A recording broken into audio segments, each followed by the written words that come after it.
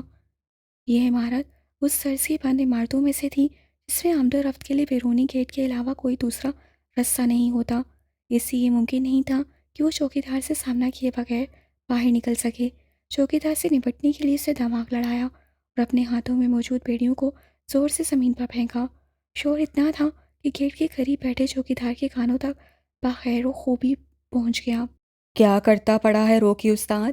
اس سے وہیں سے آواز لگا کر پوچھا۔ روکی یقیناً اسی شخص کا نام تھا جو تہخانے میں مردہ حالت میں پڑا تھا اور جس کے جوتے اس کے پیروں کو آسودگی بخشتے تھے۔ ذرا ادھر آ کر میری مدد تو کر۔ اس نے کوشش کی کہ اس کے حلق سے روکی سے ملتی جلتی آواز نکل سکے۔ اس کی کوشش اس لیے بھی کامیابی سے ہمکنار ہوئی کہ باہر بیٹھے چوکیدار کو ایک فیصد بھی وہاں روکی کے سوا کسی کی موجودگی کا گمان نہیں تھا۔ آ رہا ہوں استاد۔ اس سے اپنی بندوق وہیں کرسی کے ساتھ ٹکائی اور ڈھیلے ڈھالے انداز میں اندر کی طرف بڑھا۔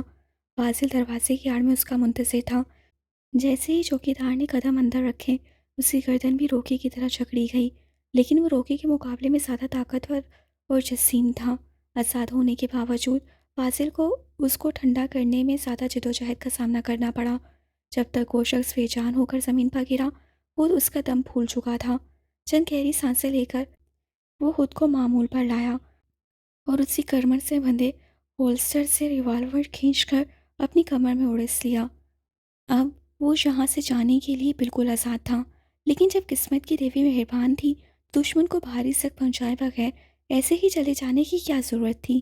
اس کے شیطانی دماغ کی منصوبہ ساز فیکٹری سے فوری طور پر ایک منصوبہ برآمد ہوا اور وہ ڈھونڈتا ہوا اس عمارت کی کچن میں پہنچ گیا۔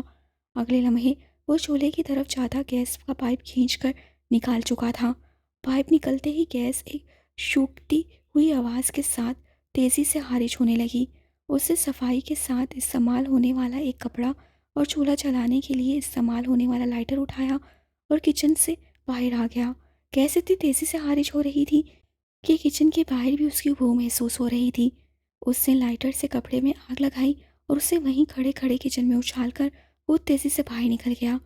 دروازہ بند کر کے مین گیٹ کی طرف بڑھتے ہوئے اسے یقین تھا کہ اس بند عمارت میں خارج ہوئی گیس آگ کے ساتھ ملنے اور اس پر پوری عمارت کو خاکستر کرے بغیر نہیں رہے گی، خصوصاً اس لیے بھی کہ رات کے اس پہر آس پاس والوں کو آگ لگنے کی خبر فوری طور پر ہونا مشکل تھا۔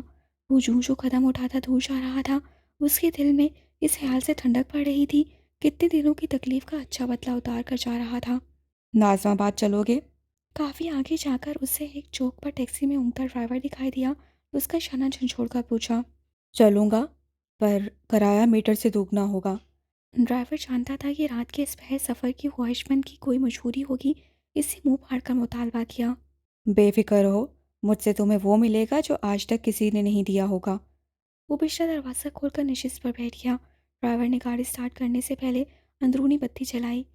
عقب نما آئینے میں اسے ایک ایسا شخص دکھائی دیا جس کے سر کے بال الجھے ہوئے بے ترتیب تھے اور شیو ہور جاڑیوں کی طرح بے تحاشا بڑھی ہوئی تھی۔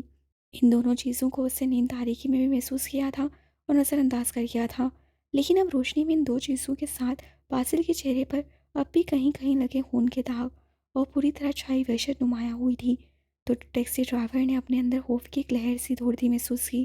ناظم آباد میں کہاں پہنچاؤں آپ کو؟ اس سے اپنی ٹیکسی سے اتارنے کا کوئی بہانہ ڈھونڈنے کے لیے اس نے سوال داغا۔ کہیں بھی نہیں۔ باسل جو اس کے خوف